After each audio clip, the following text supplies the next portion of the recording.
Dan il-programm huwa mwassal lilkom minn Revlon.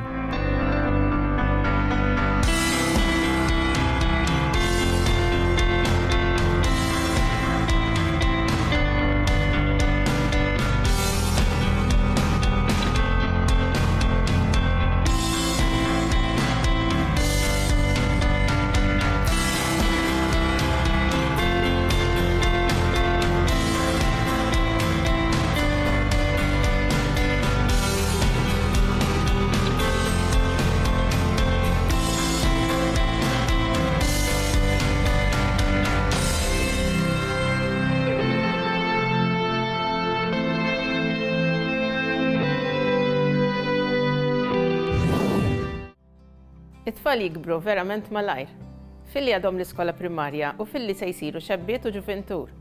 Aħna l-ġenituri, hemm mod kif nippreparaw lil uliedna għal tibdil fiżiku li ġib magħha l-pubertà? Dan huwa żmien diffiċli ftit għat-tfal għax ħajsiru ħafna tibdiliet f'ġisimhom, tibdiliet emozjonali, u allura importanti ħafna illi l-ġenituri jispjegaw xi ftit il-bidliet li t-tfal ħajgħaddu minnhom.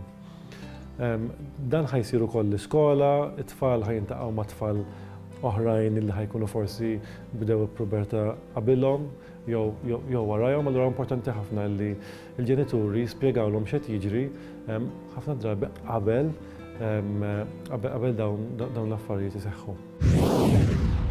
Il-pubertà hija perjodu ta' importanza kbira u dan għax iġib magħha tibdil kbir. Problema li ħafna drabi ddejjaq lill-adolescenti hija l-mod kif il-ġilda tiġi aktar żejtnija u għalhekk jitfaċċaw il-ponot fil-wiċċ.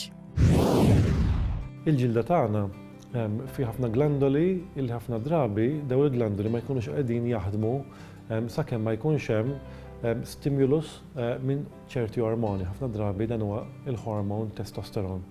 Il-testosteron huwa hormon illi jipproduċu l-irġiel, però jipproduċu wkoll it-tfajliet u n-nisa f'ammonti żgħar. Meta it-tfal ta' nibdew jiżviluppaw u għalhekk din tiġri biss fil-pubertà, dawn l-ormoni jibdew jaħdmu fuq dawn il-glandoli u l-glandoli jibdew jipproduċu iktar żejt, iktar kimiċi oħrajn li dawn eventwalment jibdew jagħmlu tibdil fil-ġilda fejn tibda tiġi tleq, ikun hemm l-ekni, ikun hemm ukoll ċertu body odor illi ma jkollhomx it-tfal taħt età tal-pubertà. Importanti ħafna li meta dawn l-affarijiet jibdew it-tfal ikunu preparati għalihom. Importanti li jinħasslu spiss, jinħasslu bi prodotti li fihom sapun u ovvjament ikunu adattati għal dit tip ta' ġilda issa. Fil-fatt jekk dak li jkun jipprova jinħassel b'shampoos u prodotti magħmulin għat-tfal, għandna ma narawhomx effettivi fl-adulti, ġifieri importanti li mbagħad it-tfal once li għadhom il-pubertà jibdew jużaw prodotti apposta għal tfal ikbar. Hemm min isemmi wkoll li waqt il-pubertà jibda jinħass uġigħ ta' spiss fil-muskoli u fl-għada. Huwa veru li dan l-uġigħ huwa sinjal li t-tfajla jew il-ġuvni qegħdin jitwalu? U dan l-uġigħ jista' jkun akkumpanjat minn sintomi oħra? Fil-pubertà, it-tfal jerġgħu jibdew jitwalu b'rata maġla ħafna. Kawża ta' hekk jista' jkun illi jħossu xi uġigħ, ħafna drabi dan l-uġigħ ħajkun uġigħ muskolari. Dan mhuwiex uġigħ qawwi ħafna l-avolja li t-tfal kapaċi jdejjaqhom. Ovvjament importanti illi jkunu muġuwajn l-ewwel jibdew jieħdu xi forma ta' mediċini li jneħħu l-uġigħ bħal pereżempju l-paracetamol, jekk dak ma jkunx biżżejjed, jien naħseb li dejjem importanti illi jaraw xi tabib il għaliex mhux bil-fors kull uġigħ ikun relatat mal-adolescenza u mal-kobor. Ħafna drabi li wieħed ikun ippreparat għal tibdil fiżiku hija l-eħfef ħaġa li jaħsad lill-ġenituri hu t-tibdil fl-emozzjonijiet ta' uliedhom. Importanti li l-ġenituri jissapportjaw lil uliedhom u jippruvaw jifhmuhom. Importanti ħafna illi l-ġenituri jifhmu minn xi jkunu għadin it-tfal tagħhom. Importanti li jkunu hemmhekk għalihom forsi daqsxejn iktar minn qabel. Importanti ħafna li jitkellmu iktar magħhom ħafna drabi jekk il-ġenituri jkunu jistgħu jkunu iktar available għat-tfal tagħhom. Ħafna drabi tfal ħossuhom iktar sikuri, jħossuhom li jistgħu jitkellmu iktar man-nies li l-iktar huma importanti għalihom u bekk ikunu jistgħu forsi jsolvu xi problemi li jista' jkollhom iktar malajr. Jekk ovvjament il-problemi ma jistgħux jissolvu daqshekk faċilment, mbagħad ovvjament jistgħu jirrikorru għand psikologi u illum hemm nies li huma mħarġa apposta f'affarijiet emozjonali bħal dawn. Tikka aktar dwar saħtek.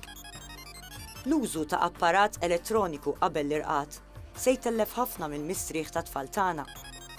Riċerka li saret minn Università Ingliża turi li ħafna tfal qed isibuha diffiċli biex jorqdu, qed ikollhom ħafna ħolm ikraħ, bir-riżultat li mbagħad matul il-ġurnata ikunu għajjenin. Dan minn barra l-problemi li jirriżultaw kawża tad-dawl li tebteb, b'mod partikolari jekk it-tfal jużaw l-apparat elettroniku fid-dlam. Bekk importanti li l-ġenituri jikkontrollaw l-użu ta' dan l-apparat u ma jħallux li tfal tagħhom għal ħin twil b'mod partikolari fid-dlam. Bħalissa għaddej studju ieħor li qed iqabbel jekk hemm xrabta jew le bejn l-użu tat-teknoloġija u każijiet ġodda ta' diabete fit-tfal. Tikka aktar dwar saħtek għada.